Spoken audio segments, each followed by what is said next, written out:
lactic acid, histamine, prostaglandin, leukotriene, hydroxytryptamine, bradykinin, cytokines, cyclooxygenase, and so on. Actually, cyclooxygenase is the one that when you guys go to your doctor and you ask him for an NSAID, a non-steroidal anti-inflammatory, that's the one it's blocking. Cyclooxygenase, COX-2 inhibitor. Okay? So, listen to this. This is really cool. This is the cool part right here. Oh, perfect. Yeah, this is the orange. See, this is what I'm saying is that oranges have a lot of vitamin C. You guys can see how it goes off the charts with vitamin C. Okay, this is vitamin C. The one here, up here, it's vitamin C. The rest are other vitamins and other minerals that it contains. But you guys can see how it contains a lot of vitamin C. So, the what? Oh, yes. Yes, this comes from the Encyclopedia of Foods and Their Healing Powers. How many of you guys have these books? How many of you guys have? Just a few of you guys. Just a couple of them. Yes. So, this is why it is important for the next step that I'm going to tell you guys here. Wait. Oh, it's the sprouts.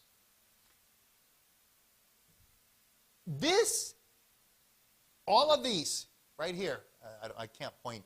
That doesn't get it. Okay, so all of these acids, which are pro-inflammatory, are they good or are they bad? Come again? What? Good and bad. Why do you, it's interesting. Why do you say good and bad? Just curious, because I usually have people either tell me good or bad. But that's cool. Okay, so you're right. It's good and bad. They're both good and bad. And the reason behind it is simply because we need inflammation to take place in order for healing to take place. If we don't have inflammation, there's no healing to take place. Capiche? See? But the thing is that we need it, but we don't need too much. So the thing is that if we keep it under control, it's good. And the problem is that the foods we're eating nowadays, they are full of pro-inflammatory factors. And that's what's killing us now.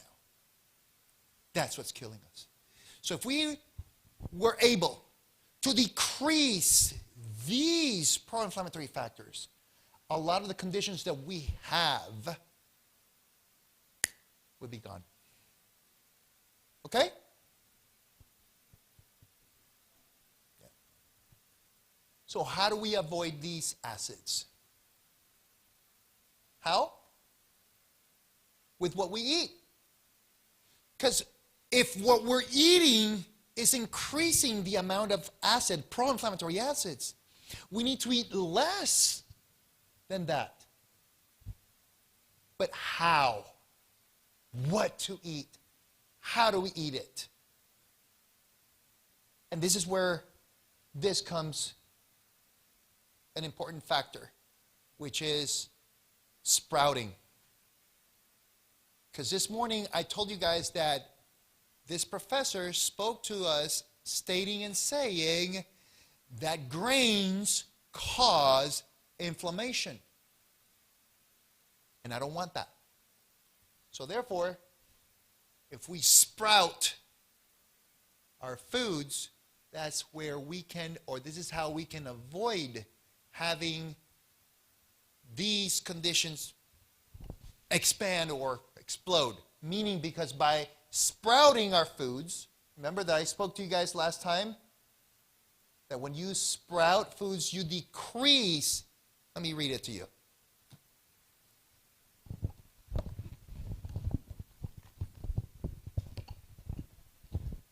Beans, what are they good for? What are they good? What? Protein.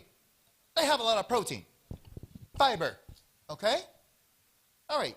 But listen to this.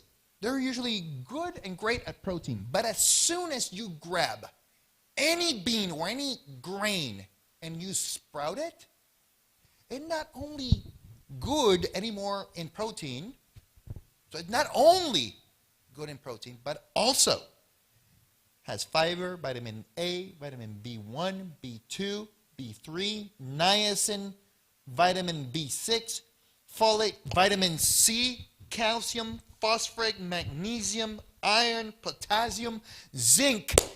This becomes a super bean just simply by sprouting it.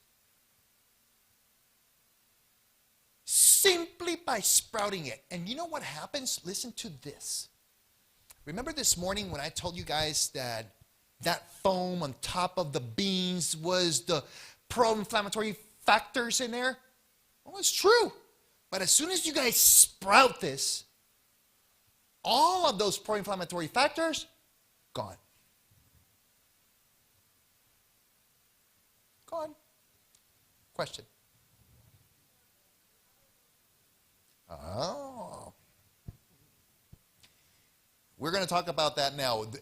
Which beans are the best? If dry, what is it? If or green? Okay, here we go. All right, the reason why I have here green and dry is because it is an important factor here, okay?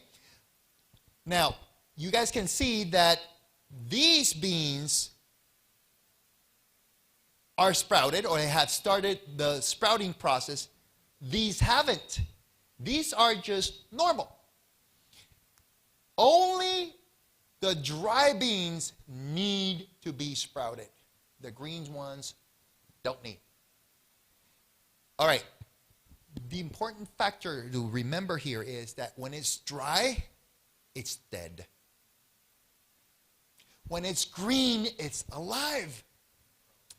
And when you sprout them, it becomes alive. Yep. Very good. Capiche? Isn't that awesome? It's wonderful. Yes, ma'am. Thank you.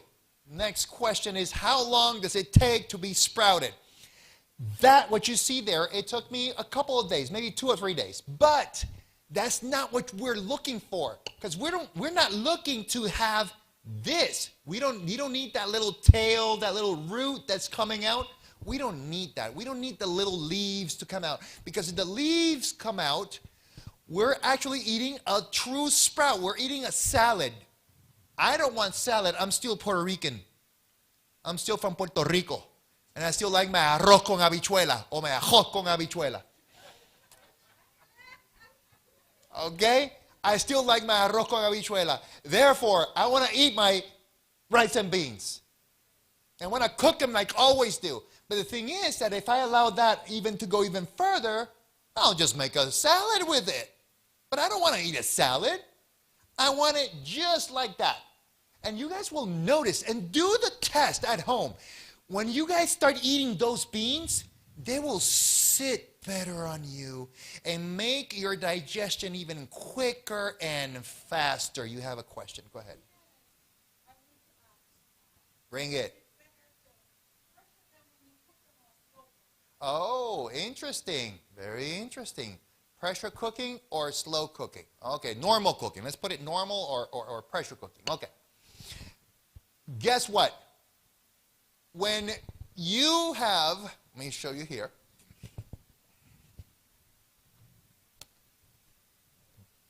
Canned beans. Because if it's Goya, it has to be good, right? They didn't pay me for this. So if you have these beans, it doesn't matter, any bean. When you add or you put the beans in here, the whole process starts with the can open and no label. It's the can alone on a conveyor belt. So they go around the conveyor belt, right around there, okay? And then the next conveyor belt, what happens is they're going to add the beans. And they're going to be dry. And they sound like click, click, click, click, click. And then the next conveyor belt that they go through, they add the water. And the water contains the salt and all their ingredients or whatever it is, what? Preservatives, whatever it is. The next conveyor, what's going to happen is they're going to seal it. And then the next conveyor out, they're going to steam it. They put steam under it. As soon as they heat it up, they put the label, and on its way to the supermarket, it cooks. So can you see that all the pro-inflammatory factors that we spoke, capiche? That's why this is not so great. And that's the same thing as doing a pressure cooker. It's the same thing. This and a pressure cooker is the same thing. So you have all of the goodness and badness in here. But if you rinse it, that's the next question, or what? Okay, go ahead. Yeah. Yeah, Gandhi. Lectins, yes. I've heard him speak to. Yeah. Okay. All right. Soaking is, in essence, that right over here, this side. That's soaking them. Because those are sprouted. So I soaked them in water for at least 24 hours, and then I left them moist for a couple days, and that's what I get. I get sprouted. Now, what I'm suggesting is to keep them in water for 24 hours. By the time those 24 hours are up, the sprouting process began. And that's what we're looking for. Once the sprouting process starts, that seed is no longer pro-inflammatory, is now anti-inflammatory. So the same seed that 24 hours ago made you sick, now this same seed heals you. Let your food be your medicine. Let thy medicine be thy food. Voila. Was God ever wrong? He was never wrong. He was always right. Isn't that amazing? Simple things. Let me tell you guys, look, I might talk to you guys now. You might forget what I told you guys today, but if there's one thing you guys should remember is that if you guys eat healthy like this, just simply eating this, doing this, will rid you of the majority of your illnesses and your things that are messing with your life right now. Okay? Trust me on this. Yep. Oh yeah, absolutely amazing. The leaf is absolutely amazing. Okay, question. Do you add oregano to your food when you're making food? Absolutely. Is it good? Is it healthy? Yes, very healthy. The what? Well, I don't know if tea, but it's strong. That's the thing. That's what I'm saying. Oregano is very strong. And if you want to make tea, I'll eat it. Yeah, I'll eat it. I'm not necessarily drink it, but I'll eat it. Yeah. Yeah, be my guest. If you want to drink it, yeah, be my guest. I won't, but I'll eat it. Yes. So this is the thing. Thing is, a lot of people tell me, Dr. Carrero, but so if I'm doing this, is it okay if I rinse the beans, these beans? If I rinse them? No. It won't make it any better. Now, am I saying with this not to eat this? No, I'm not saying that. All I'm saying is that if you have a condition, if you have something going on with you, you now know how to treat it. You now know how to treat it. And now, okay, so Puerto Ricans, we love arroz con habichuela, okay? So, meaning rice with beans.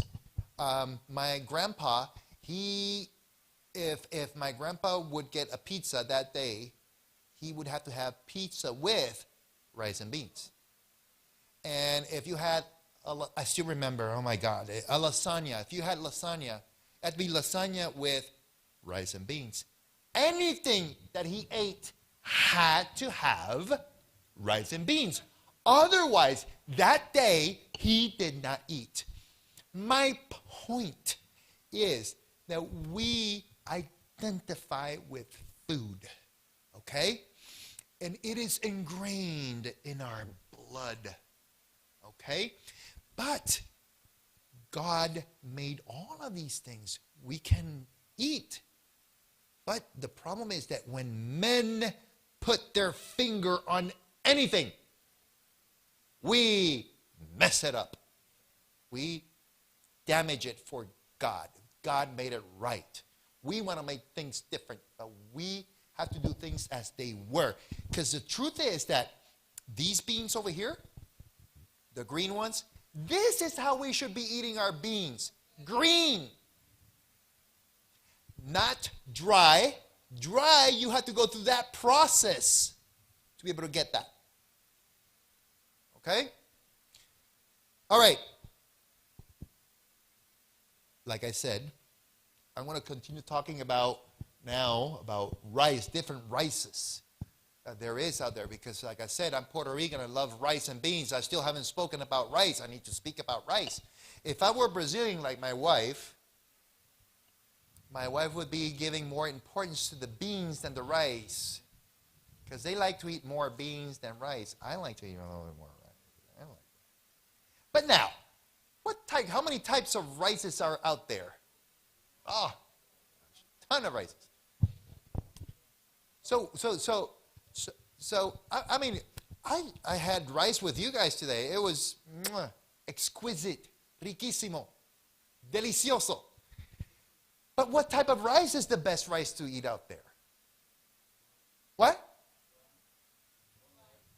Okay. Yes. Brown rice. Brown rice. That's correct. Now, listen to this. Brown rice, most people don't like to eat brown rice. Am I right? The majority of people don't like brown rice. I don't like it.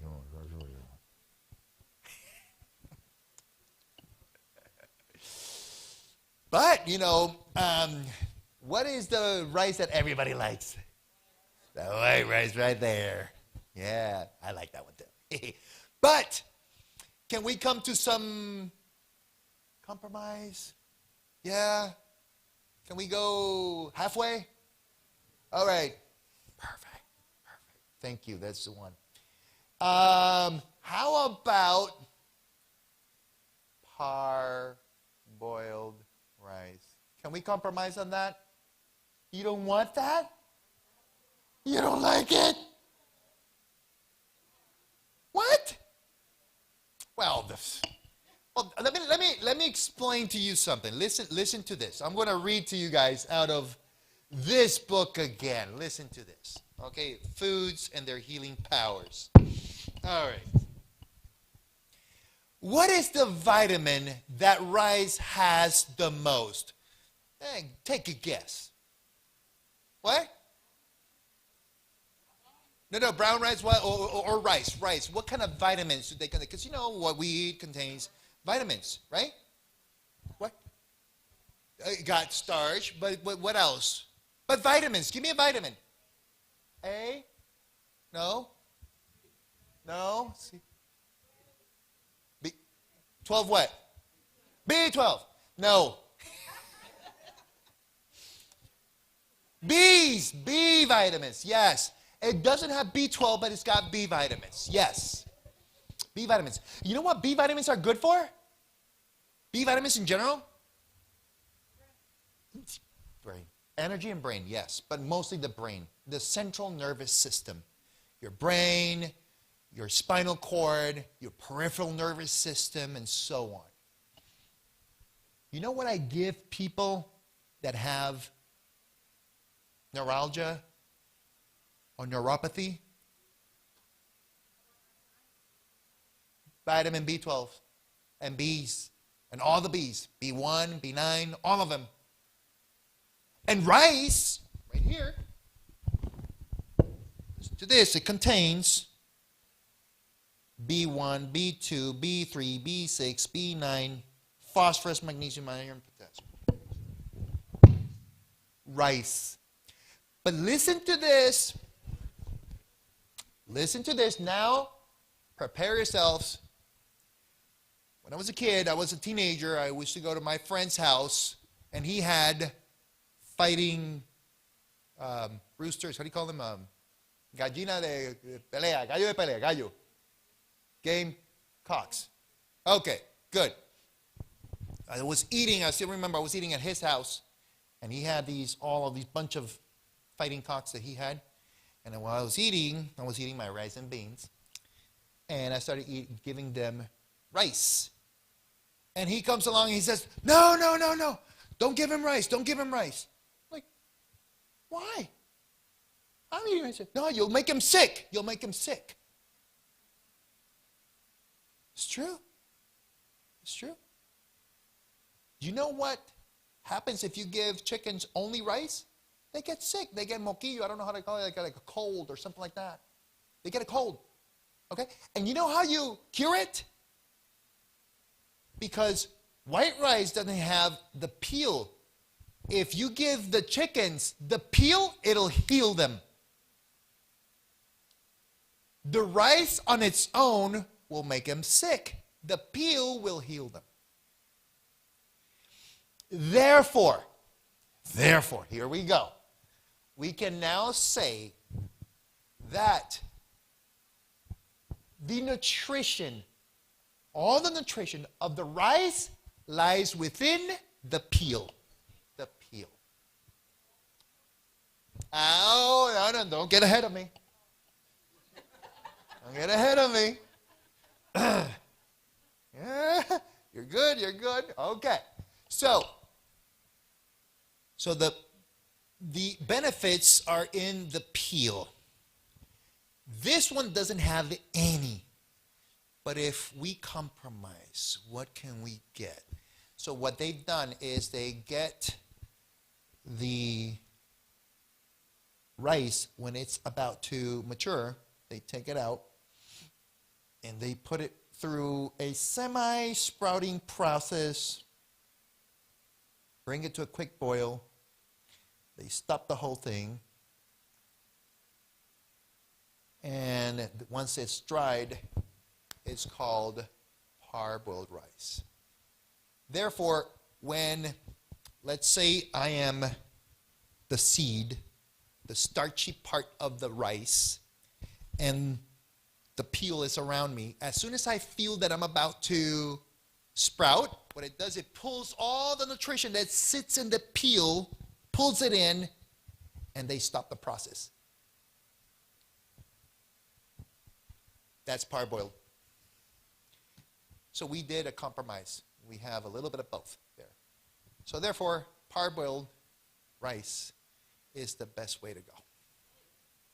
If you want to compromise, if you don't want to compromise, you want to do brown rice, be my guest. Now, just keep in mind that the fact, listen to this, white rice, how do they do this? Is they take the rice, they sow the rice when it's still green, they take the peel off, and they put it through a process where they whiten it, and they only keep the starchy part of the rice in there. So all you get is starch. Then they sell it to a company. When they sell it to a company, let's say Sello Rojo or whatever it is you brand you buy, Goya or whatever it is, they add extra, they add vitamins. Vitamin D, they add calcium, and they add other stuff. And now it is enriched. And that's what they'll give you.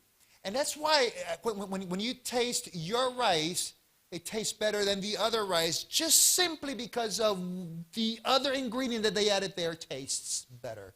But they're all the same, except parboiled and brown rice. So,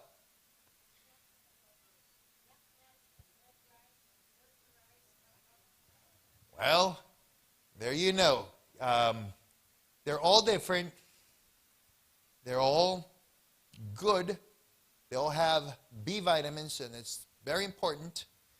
But it's up to you now if you want to use white, you want to use the brown, or you want to use the parboiled. Okay?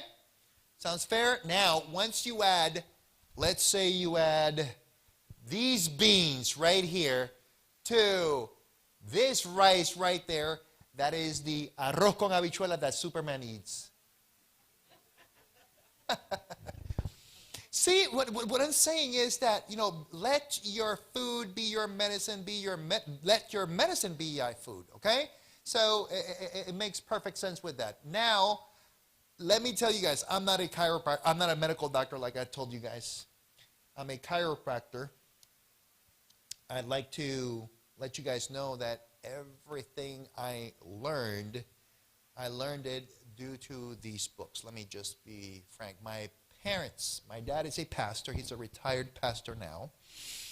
My dad, while he was in Puerto Rico, they ran a weekly show on TV for 5 years.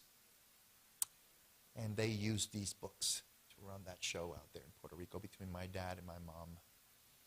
And let me tell you, I learn every day something new from these books, and I use them a lot at the clinic as well. And this is something that you guys should have. Let me tell you something. Let me tell you one thing. Things are changing. Things are changing. In health, politics, a lot of things are changing. What's coming, I hope, is going to be good as far as health. But we need to be the forefront of this message. This message is ours. It's our message. It's very important for each and every one of us to let others know that we are the temple of the Holy Spirit. We are the temple. And we need to treat this temple as such. If we don't treat it the right way, God will destroy us. Let me tell you that. He'll just allow that anything and everything we've been doing to this body to take place. He will not protect us, because if we treat the body right, God will do his part. God will do his part. Trust me on this. Okay? Please. Those who are interested in knowing more about these books, I'm going to have some cards here. And you just fill your name out and your information, address, etc., phone number. And we have books available here today, but we'll wait until later. And also tomorrow, I can see you, and then we can get them to you. But I'm going to pass these cards out, and then you can fill it out. I'll pick them back up, and you can let me know, and I will contact you and show you how you can get the books. We have them available now as well. Thank you. Yes. Go ahead and pass them around, please. Please. Go ahead and raise your hands, those of you guys are interested in these books. Fala você, por favor. ¿Sí? Ven, fala de los ovos si quieres. Yo sé que usted quiere falar de ovos. Fala ahí. Sí. Dale. Okay, está bien. Ovo no. Okay, I want you guys to scan that and give me a 5-star review if you guys can. I can definitely use it. Please. Shoot. Oh, I'm sorry. Go ahead. Toast it? Actually, you know what? I'm going to let my wife talk with regards to the rice, because there's a way that you can do for the rice to actually make it easier on the stomach with regards to the sugars or starch. Fala acerca de eso un momentito. De las dos.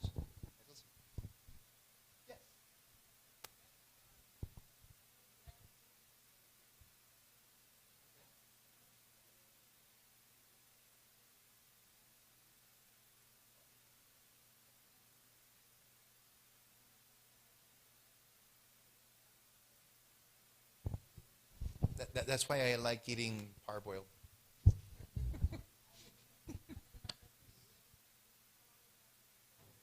Yes.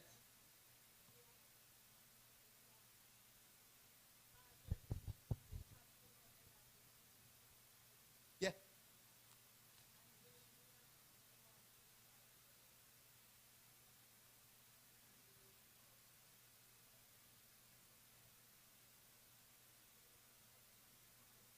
Oh yeah.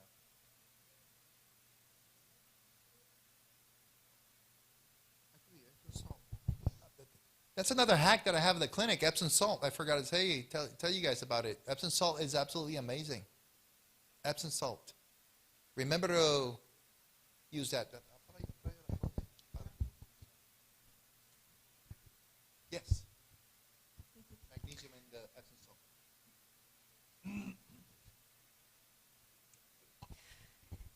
Happy Sabbath, church. Are you enjoying so far? Yes. Praise the Lord. So just answering some questions about the rice. How can you make brown rice more palatable? You can cook the rice. You can soak it on water the day before, and you can add a little bit of salt. That will make it easier to cook the next day. And how to make rice not to spike, not to make your blood sugar to go up too quickly. You cook it, you cool it, make sure it's cooled for 24 hours, then the next day you eat it. You can reheat it. So the cooking, cooling, and reheating process changes the starch chemically, and it's not going to make your blood sugar to go up. It's already 4. And it's not going to spike your glucose. It's not going to make your blood sugar go up very quickly. Okay? So toasting rice, well, I know that in Brazil, the way that we make rice, we add garlic and onions and olive oil, and then you can toast it a little bit, and then you can cook it. So, no, it wouldn't. It would add flavor. It's a way that you could enhance the flavor of your recipe and add the spices that you want to the rice. Okay? All depends on what spices you want to add there.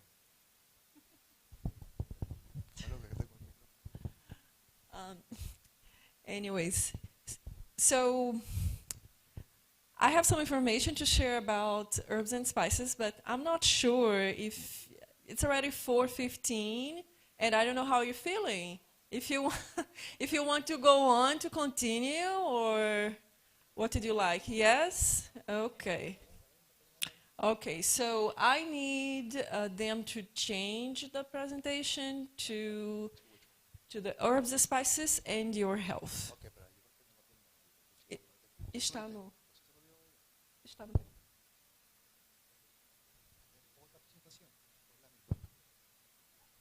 Okay, so we're done. Okay, so we're done with that presentation. Okay. No estaba ahí, entonces otra vez. Okay, está So just give us a few minutes, and they will load the presentation. Herbs and spices and your health. Yeah. There you go. So while they load that in the computer, I would like to talk a little bit about myself. I'm Rebecca. I'm Lester's wife, and I work for University of Florida, and I offer several health programs for the community. We also have a gardening program at work. Have you ever heard of the Extension Office? You have an Extension Office here in Brevard County. We have an Extension Office in each county of Florida. And if you need help with gardening, if you need resources with landscaping, with health classes, with finances classes, they might have these resources available here, and most of them are free most of the time. So you can Google Extension Office, and I already did. It's around 40 minutes from here. And they have different agents there that can help you. And they have master gardeners. Have you ever heard of master gardeners before? No. It what? Yes, there is a phone number. If you Google Extension Services, then you will find the website, the phone number, and the current resources that they can offer you there. I live in Marion County, and in Marion County we have, for example, 150 master gardeners. And people come over and they take classes, they learn about gardening, they learn how can they grow fruits and vegetables and ornamental plants. We also have programs for youth. We offer summer camps for youth. So it's really good. You should really look into it and see what kind of services they offer. And most of services are free. Does anyone like gardening here? Oh, wow, I'm surprised. Look at that. Can I have the... Okay. Okay, let me just... Okay, perfect. So, I will talk a little bit about herbs and spices in your health. And again, my background is in health, in nutrition, weight management, public health. And I'm really passionate of how foods can really promote health, how powerful they are, and how powerful plants are.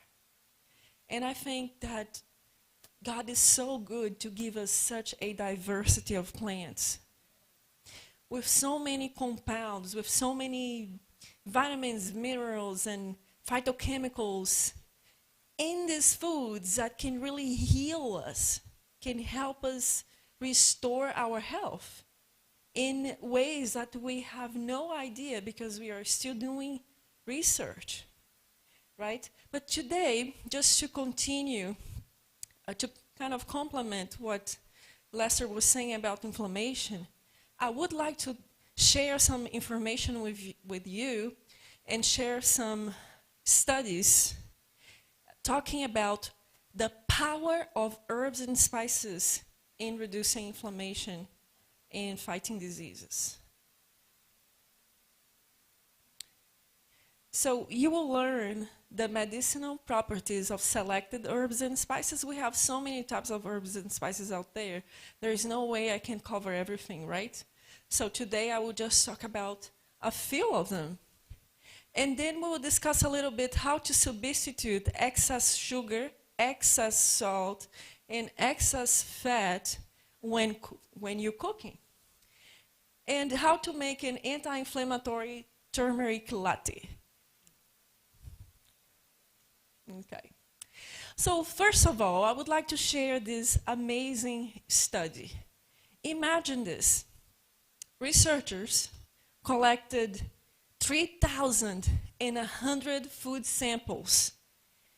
And then they took these food samples to the lab and tested these food samples to find out which samples had the highest amount of antioxidants. Do you know what antioxidants are? They fight free radicals, right? They fight inflammation, okay? They are like anti-rusting factors, compounds that help us fighting inflammation in our bodies. So after studying the antioxidative activity of 3,100 different foods, they concluded that herbs and spices are the most powerful. They have the most antioxidative activity from all foods. They are the most powerful food groups in terms of fighting inflammation. Isn't that amazing? And then we have a list of the herbs and spices here. And they measure the herbs and spices antioxidative activity in millimoles. In 100 grams, for example, in cloves, we find that we have almost 280 millimoles per 100 grams of antioxidants in the cloves. That's the antioxidative ability, the power to fight inflammation, to fight free radicals. And just to give you a perspective, compared to chicken, for example. Chicken, for example, has 1 gram of antioxidative power to fight, to fight inflammation, for example, compared to almost 300 of the cloves. So they gave a list, and the list, we have the highest is cloves, then followed by peppermint, allspice, cinnamon, oregano, thyme, sage, rosemary, and saffron. Do you like herbs and spices? Do you like adding that in your foods? Yes, definitely. So it will not be food, right? If you don't add the herbs and spices. So the point is that herbs and spices, they have medicinal properties that goes beyond adding flavor to your foods. And this is just an example of what inflammation is, what oxidative stress is. You can see a normal cell, and then the free radicals. Look at the name, the free radicals. They are free and they are radicals. That doesn't sound very good, right? They attack the membrane of the cells. They attack the nucleus where the DNA is. Then they destroy the cell, or the cell kills itself, which is called apoptosis. And this is not good for us, because when that happens, we can develop several diseases, including cancer. We can develop several inflammatory diseases. So what herbs and spices do, they reduce inflammation and they help the body to protect our cells from this happening. So what oxidative stress, or the free radicals, they can cause cancer, they can cause heart attacks, which is, heart disease is the leading cause of death in the country. They can also cause cognitive decline. Think about Alzheimer's, memory loss, and all sorts of cognitive decline. It's caused primarily by the cells being attacked because of inflammation and free radicals. So herbs and spices, they play a very important role in protecting ourselves and our cells. But what's the difference between an herb and a spice?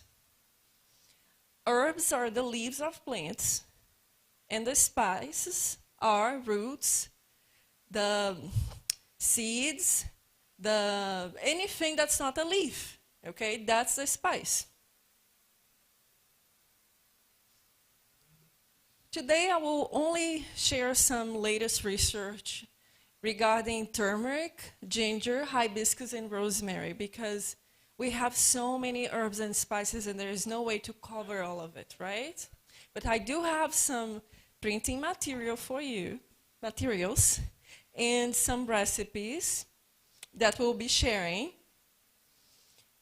And I'll talk about the latest research regarding ginger, turmeric, hibiscus, and rosemary. So let's start with turmeric. Do you like turmeric? How often do you use turmeric in cooking? Once in a while?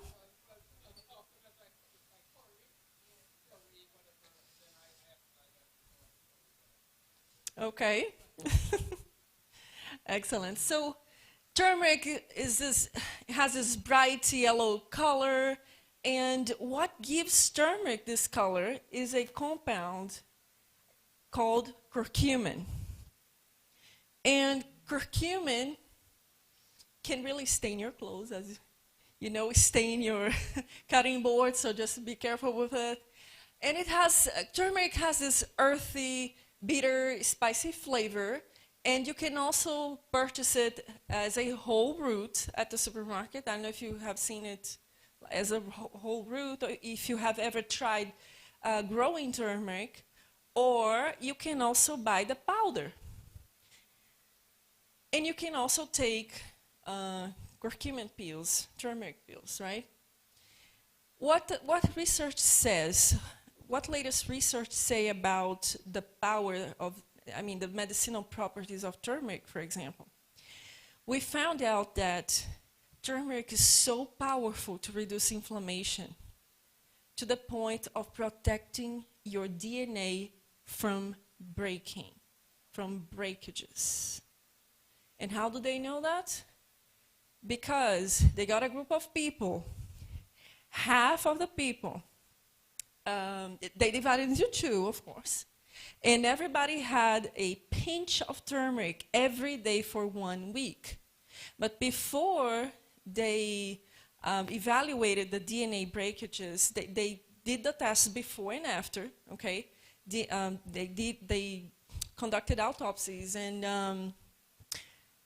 then they offered the turmeric. And after 1 week later, they checked people's DNAs again, and they found out that the group that had the turmeric reduced DNA breakages in 50%. A pinch of turmeric every day for 1 week. Can we find some type of medicine or medication out there that can do that for us? If they could patent such a medication, how much would that cost? And here we have it. So for such a low price, right, available for us. And did I say that you have to eat a cup every day? How much was the amount used in the study? A pinch. With such a powerful protective result. Isn't God good? You know, yes?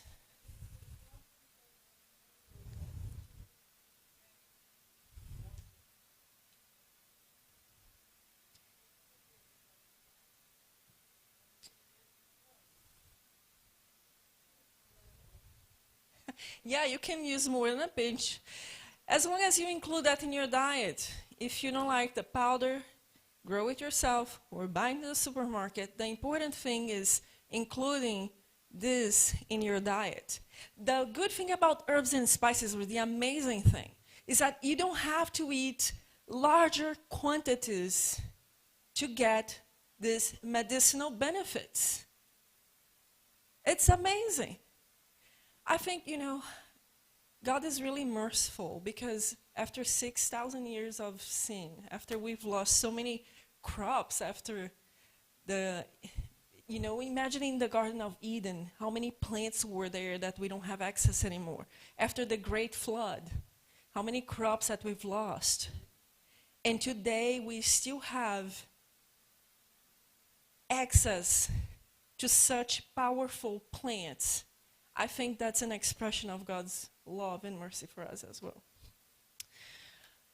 Okay, so they also found out that ginger and rosemary in the same study prevented DNA breakage in 25%.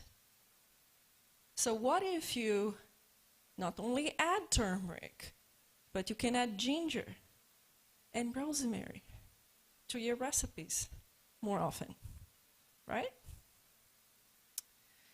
Okay, so what do we know about turmeric in diabetes, for example? Well, for 9 months, researchers followed a group. They divided the group into two, and everybody was pre-diabetic. And they wanted to find out, after 9 months, who would develop diabetes. But for half of the group, they gave them a real curcumin, like a real turmeric pill. For the other half, it was a placebo pill, a fake pill. It was nothing there. But nobody knew. So if you were like the subjects, the study subjects, if you were participating in the subject, you would not know what you would be taking, if you were taking the real pill or the fake pill, okay? So imagine, if you are all pre-diabetic, then I divide you in two groups, and I give you, for you here on the left side, the real curcumin pill, and for you, the placebo. And after 9 months, I want to find out how many of you really developed full diabetes, because they were all pre-diabetic.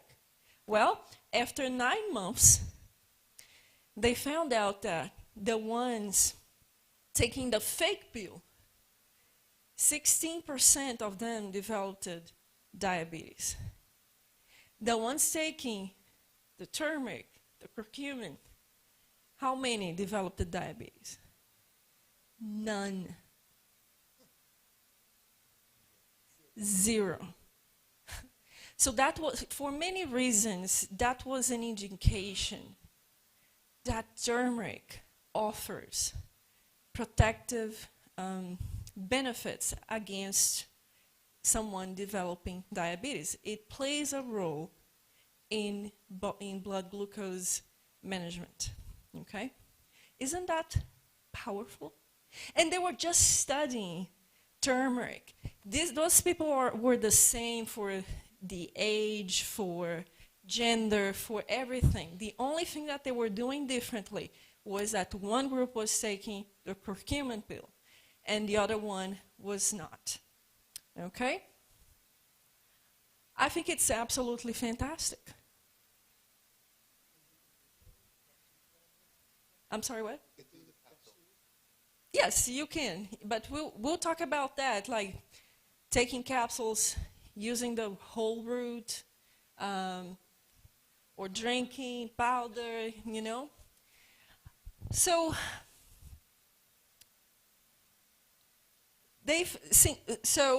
for better glucose control, the study found that only 1 teaspoon per day, that's all for glucose control, for sugar control. If you want to have a better sugar control, even if you have diabetes or if you don't, or if you're pre-diabetic, you can add at least 1 teaspoon per day, makes you more sensitive to insulin. Did I say 1 cup a day? Right? Half a cup a day? 1 teaspoon. And what was the minimum amount of turmeric to protect your DNA? Pinch. Okay. That is powerful. Yes, ma'am.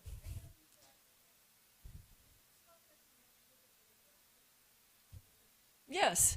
So if you look at the very last one here, for better absorption, to boost curcumin, and curcumin is the most active compound, meaning substance, studied in turmeric. Turmeric has more than 300 active compounds that we haven't explored yet. But the most active, the most present is curcumin. And to make curcumin more absorbable, you add a little bit of black pepper. Did I say a full spoon of black pepper? No, a little bit. So that that black pepper will boost availability or bioavailability. It's going to make it more easier for your body to absorb this curcumin in 2,000%. Yeah. Right there. Okay. When she was talking just a little while ago, she was talking about chicken. Chicken had how many? One. Okay? Alrighty. So then she was saying that curcumin alone curcumin alone had 200 and what? Do you guys remember 277? Okay? All right. This adds 2,000%. And that makes your little army of 277 to now almost an army of 6,000. Thank you. So, if you want to make curcumin, if you want to help your body to absorb it better, in 2,000% more, just add black pepper to it. And most supplements today come with that black pepper. What? Alternative to black pepper. I haven't read any studies that, of something else that would help turmeric to be absorbed. Oh, is there something else besides? Oh, I see. Yes, fat. Yeah. So there's another way you can add some healthy fat. So the healthy fat will escort turmeric, curcumin inside of the cells. It is going to make you absorb the turmeric much better. If you add a healthy fat when you use turmeric in recipes.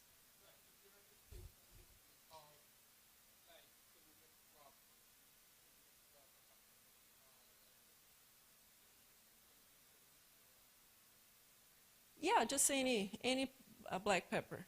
Yeah. You can add to whatever the recipe that you use in turmeric. For example, there is a very good recipe that you make golden cauliflower. That's when you add turmeric to cauliflower and you bake it. So you can add that black pepper on the cauliflower if you like the idea, or you can research your own recipe, or you can be creative, or you can tweak the recipes that you already have, which is a good way to start.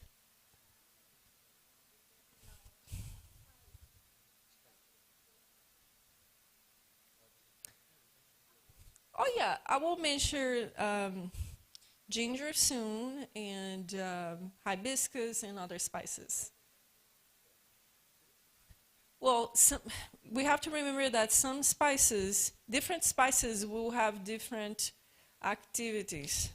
Okay, so turmeric is extremely anti-inflammatory. It is very, very potent, but if you don't like it, you can use look for cloves or any other spices. They're really good to reduce inflammation, most of them.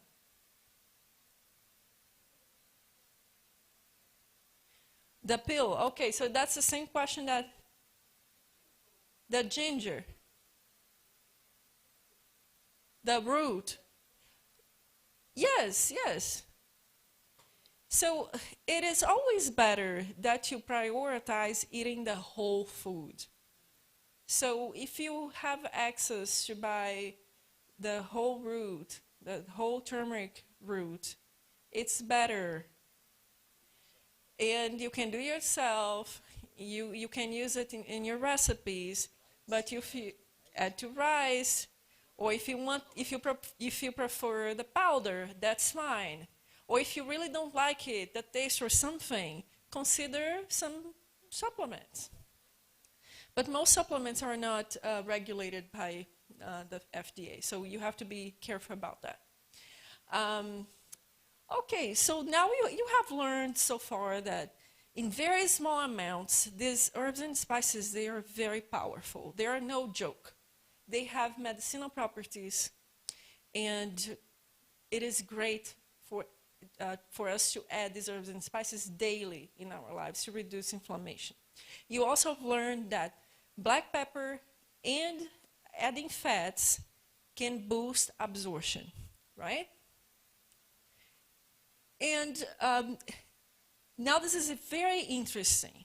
Another study found that depending on how you use it, if you heat treat it or not, it affects its activity. For example, if you heat treat turmeric, let's say that you're making a recipe, you add turmeric and it's going in the oven. if it's going through if it's going through any heating process, that turmeric will be good to protect your DNA.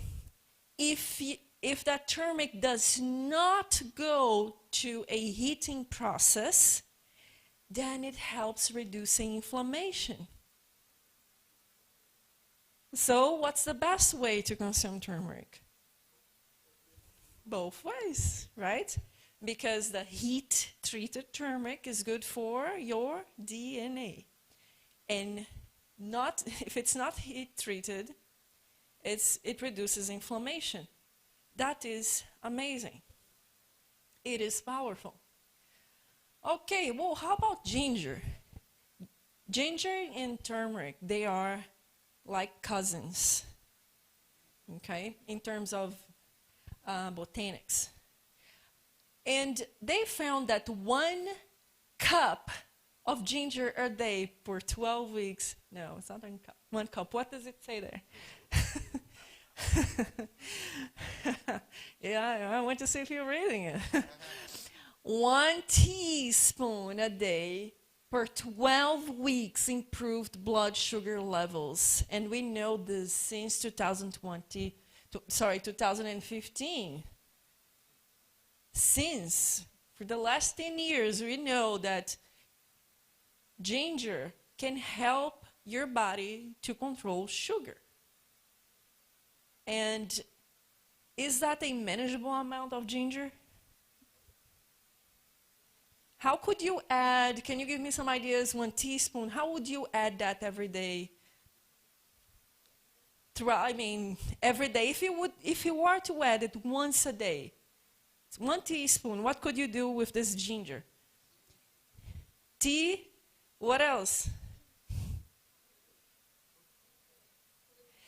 A smoothie, juice, add to the foods, maybe soup. Right? Yeah, like ginger carrot soup or something like that. So people are paying for drugs to control their blood sugar. And here we have ginger. Is it hard to find ginger? Do you have to travel somewhere else? Okay. Well, how about this one? In the context of inflammation, do you think that ginger could possibly help reduce inflammation in our bodies? But how much do we have to eat to reduce this inflammation? It says, well, half a cup? No. Half teaspoon. So, if you don't want to eat 1 teaspoon, maybe you can eat half teaspoon of ground ginger for 4 weeks to reduce inflammatory markers. Isn't that amazing? Manageable amounts with great benefits. Is that very expensive?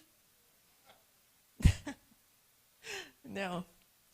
Well, now, this information here is very interesting. Dried ginger powder is better. Why? Because the most potent anti-inflammatory compound is formed during the drying process. In terms of inflammation, the dried ginger powder is better. But does it mean that the whole food is not good? No. The whole food will have so many different compounds. Remember how many compounds we find, how many factors, active ingredients can we find in turmeric, for example? I mentioned that, do you remember? 300. And curcumin is only one of them. In this case, for ginger, in terms of inflammation, the dried ginger will be better. But remember, there are so many compounds that you should not just be limited to eat the powdered version of these foods. If you include the whole foods, you're having access to the whole plant. The whole plant is very complex. It's like an orchestra. Imagine an orchestra of 300 different instruments. I don't even know if there are so many different instruments in the world. What if we only extract one instrument? Do you think that the orchestra would be the same?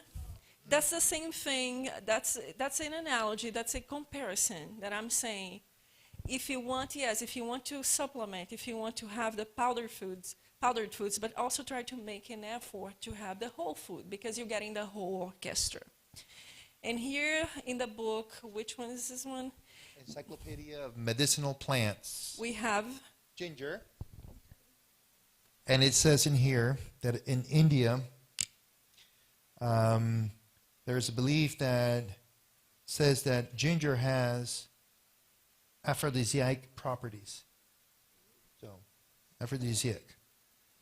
And it's recommended to treat exhaustion, lack of appetite, bloating, stomach, and flatulence. And it's advised not to be used with alcoholic drinks. Okay, thank you for the extra information. Is it when making recipes, when you're using the dried spice, is using less than when you use the root of the Yeah. Is it Because it's concentrated. it's more concentrated Yeah. and it's dry? Mm-hmm. Yeah. Okay, so far you have learned 1 teaspoon will help with blood sugar. Half a teaspoon of ginger will reduce inflammation. But again, remember the timing, because people think, oh yeah, I added turmeric today, and it's just one time, and then you don't do that very often. Do you think that's going to make any effect? So you have to include this in your lifestyle.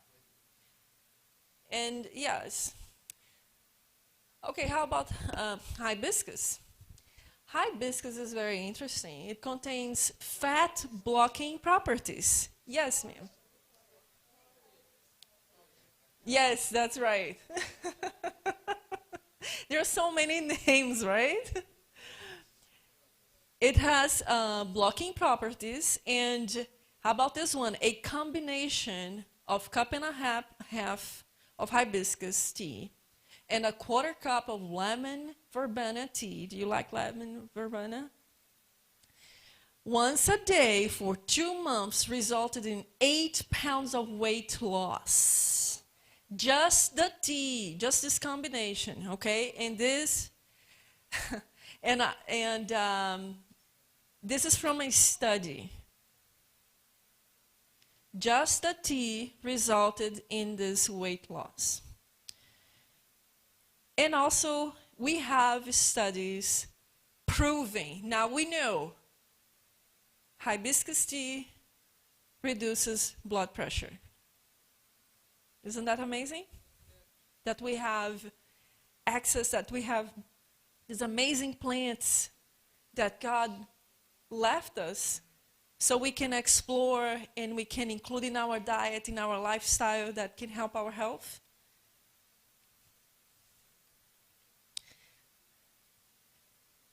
Rosemary. 1/2 cup of dried rosemary. Is that a cup? No, I'm sorry, it's too small, right? I'm sorry about the 1/2 teaspoon. 1/2 teaspoon of dried rosemary may improve the speed of memory. Don't forget it. Don't forget it, please. And we know this since 2012. So if you want to improve your cognition, add more rosemary to your diet. And these are just 4 examples of the turmeric, with the ginger, the hibiscus, and the rosemary, of how powerful herbs and spices are. In larger amounts or smaller amounts?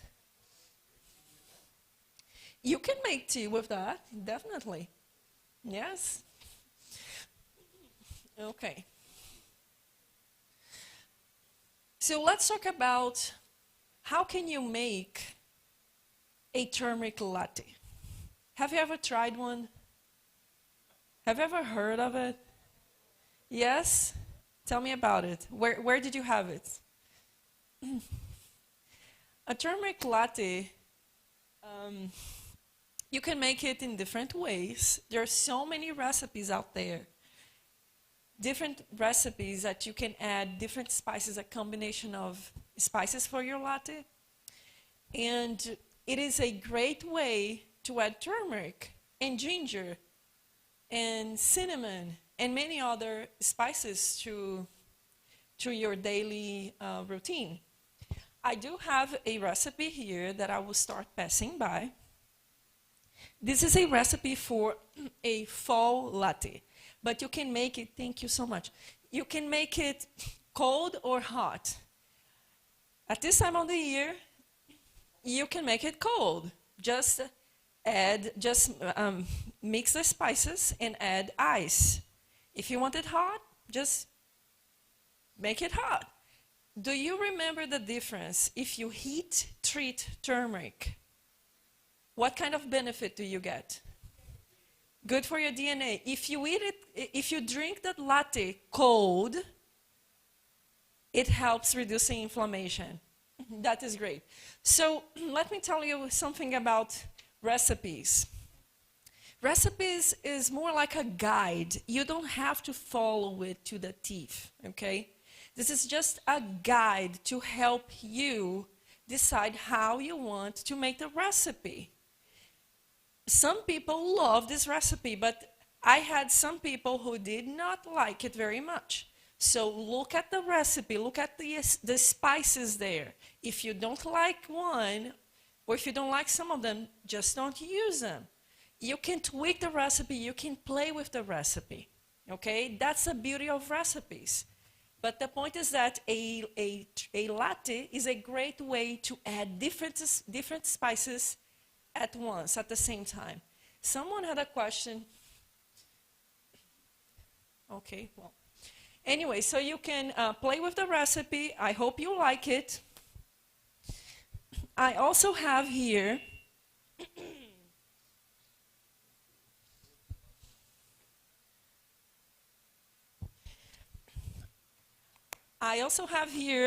a guide, Cooking with Fresh Herbs, and the list of herbs and how you can pair them, how you can combine them, and for what purpose. So they will pass the guide. Thank you so much. And also, I have some information about ginger and turmeric in the garden. If you are interested in learning how can you grow that at home, I have this information here. Obrigada. Isso foi outra coisa.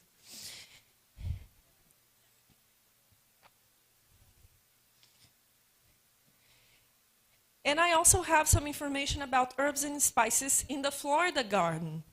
If you are interested in growing some herbs and spices, what works best here in Florida? Because Florida is very peculiar and not everything is very easy to grow in Florida. Okay? Thank you so much.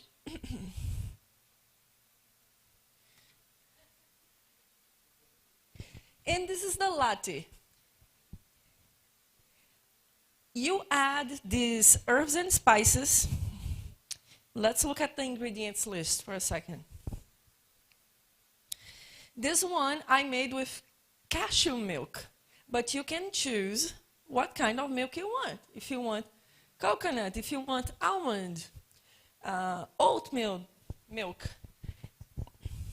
And for this one, you can make your own cashew milk, or you can buy the cashew milk at the store, and you will find the details here of how to make it, okay?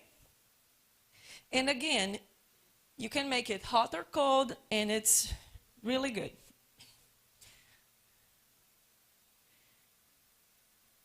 besides the medicinal properties of herbs and spices, and besides adding flavor to our foods, absolutely right, if we use them wisely, they can help us to reduce the amount of sugar, excess salt, and excess fat in the foods. Because if we are adding excess sugar, salt, and fats, it's because we want flavor, right? But what if focusing the flavor on the herbs and spices and reducing the amount of salt, fat, and sugar? Well, there is a recipe.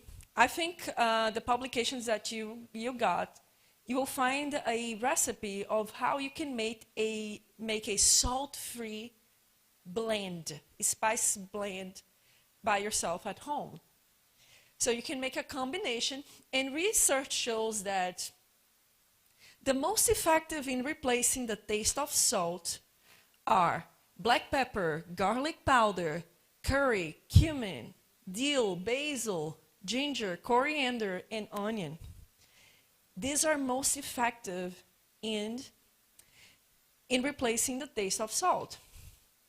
For substituting sugar, instead of using a lot of sugar in your recipes for flavor, you can invest on spices such as allspice, cloves, ginger, anise, cardamom, cinnamon, nutmeg, and mace. You just have to play with the recipes you have. You have to tweak the recipes until you find the flavor you're looking for, okay? In terms of fats, how can you add more herbs and spices and reduce the amount of fat that you add to foods? Because if you're adding the fat, it's because you're looking for flavor.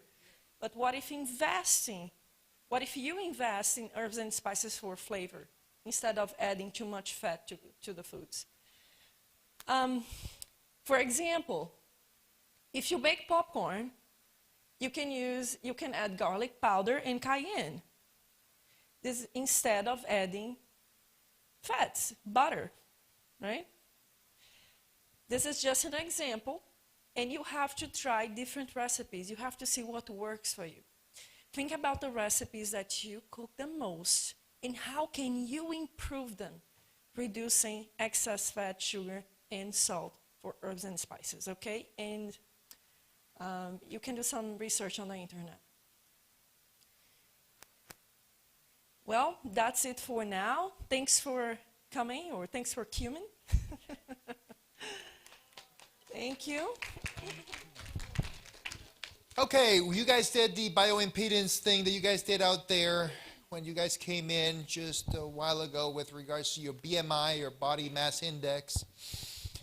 Just keep in mind one thing, that the important fat is the visceral fat, is not so much the subcutaneous fat that you guys, is the one that you guys can see, okay? So the important one is the visceral fat, not the subcutaneous fat. That's the one that you're seeing. So, but in general, what you guys have there is the amount of fat that you guys have there is what it's reflected in general. It's not the visceral or the subcutaneous, okay? But remember, the important one is the visceral, not the subcutaneous. It's not the one that you see. I've had people that come into the clinic and they're overweight, but their visceral fat is very low. They might look. They don't. In other words, don't judge a book by its cover. Okay? All right. So I want to thank you very much for allowing me and my wife, along with Pastor and his wife, to be here. Thank you so much for having us. It was a real pleasure of being here.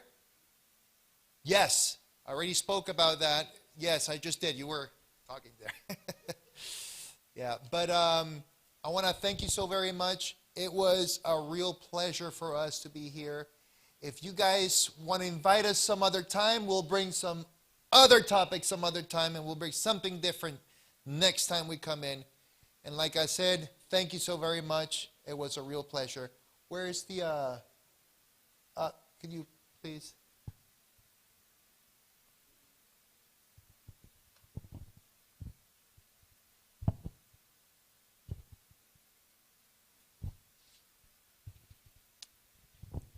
Thank you so much for your attention, and I hope you guys liked it, enjoyed it, and at least it was productive and it was informative. Yes, thank you so very much. We're waiting for a next invitation some other time. How about that, right? All right. Thank you so very much. Thank you very much.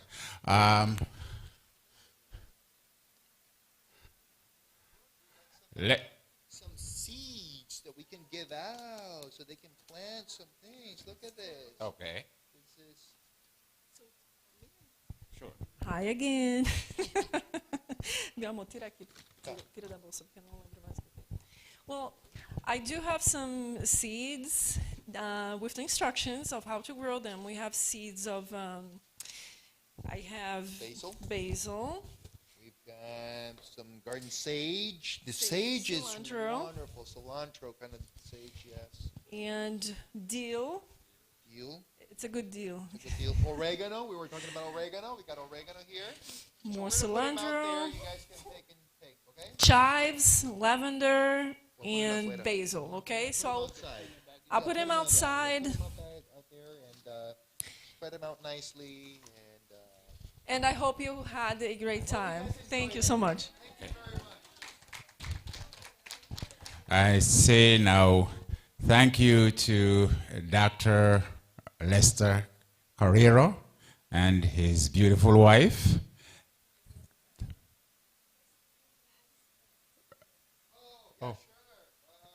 Well, I thought you guys were finished, and I just came in to do the vote of thanks. Oh, You got a question? Hummus? This is a recipe retrieved from the Blue Zones book. The Blue Zones is like the 5 areas in the world where people are the healthiest, they live the longest, and I've retrieved this recipe. This is the original recipe of how they make hummus in Greece, in one of these Blue Zones. Okay, so it uses parsley. What? Yeah.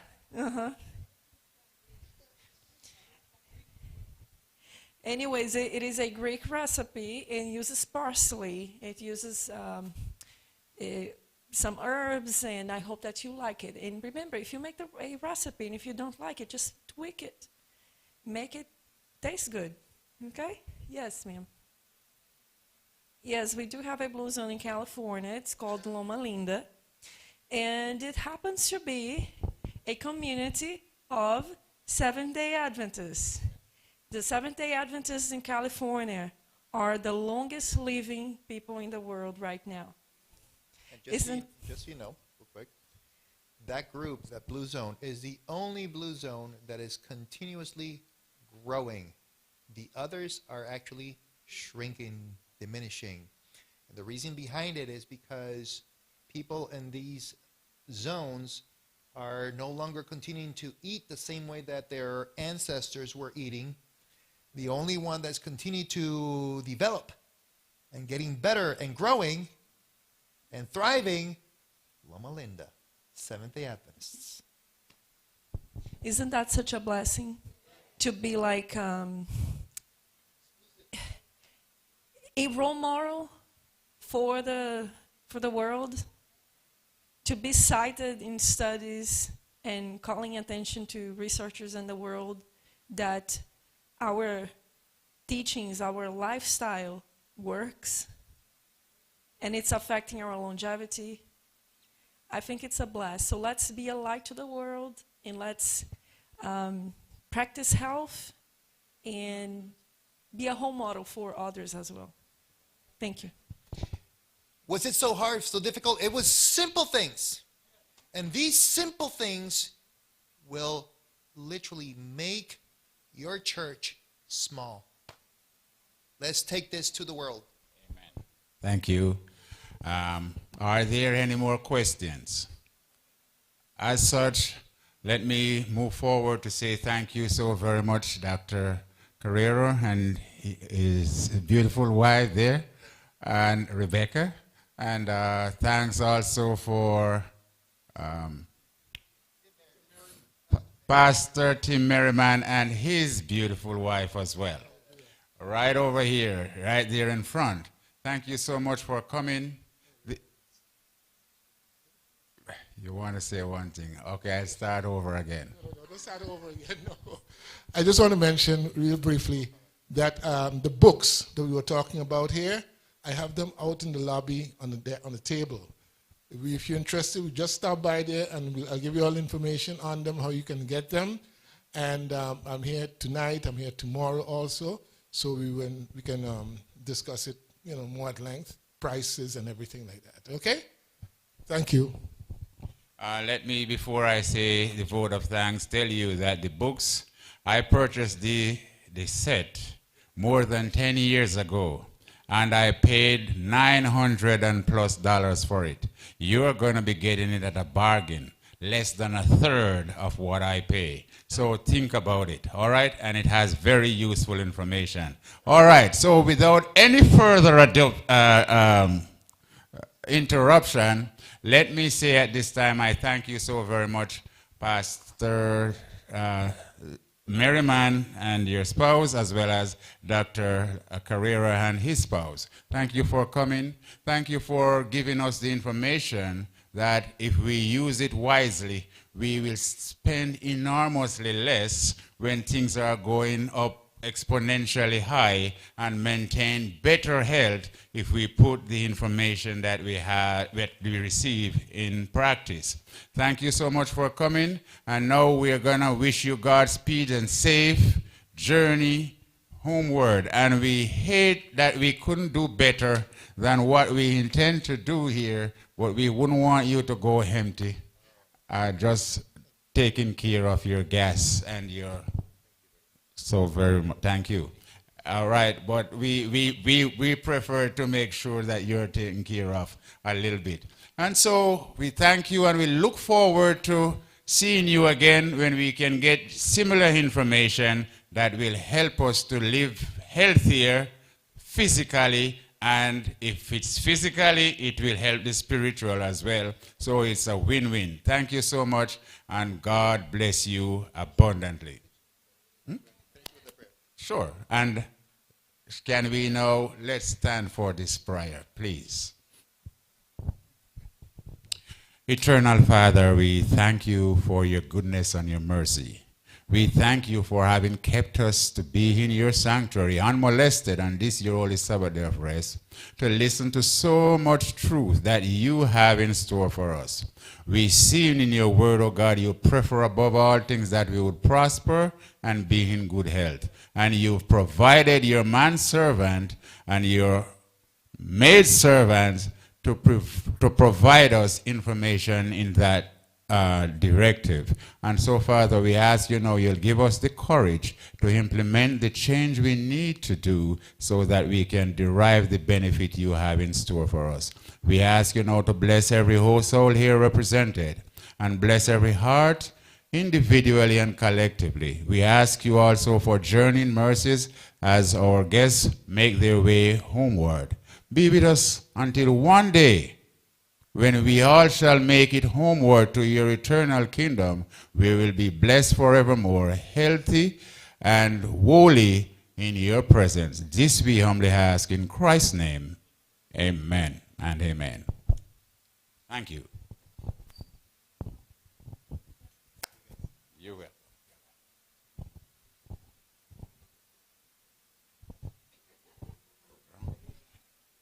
Yeah. It's 5 o'clock. We